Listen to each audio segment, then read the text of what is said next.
మహాభయంకరమైన వన్యమృగం కంటే మనిషి నాలుక ఎంత అపాయకరమైనదో చూడండి. మానవుని పాపం ఎంత పాపభూయిష్టమో మానవుని నాలుకే చెబుతోంది. నాలుక తడి స్థలంలో ఉంది గనుక జారుతుంది, నిలకడ లేదు, బహురూపాలలో అవినీతిని వ్యక్తం చేస్తుంది.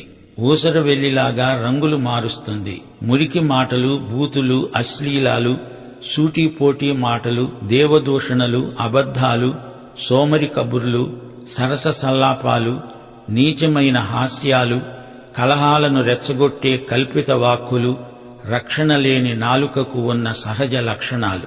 తాచుపాము దవడల కింద విషసంచి ఉంటుంది, అది మనిషి నాలుకలోనే ఉంది అని యాకోబు చెబుతున్నాడు. మనిషి నాలుక వెళ్లగక్కే నైతిక విషానికి విరుగుడు లేదు. సాంఘికంగా, సామాజికంగా చెడ్డ నాలుక చేసే కీడు ఇంతా అంతా కాదు.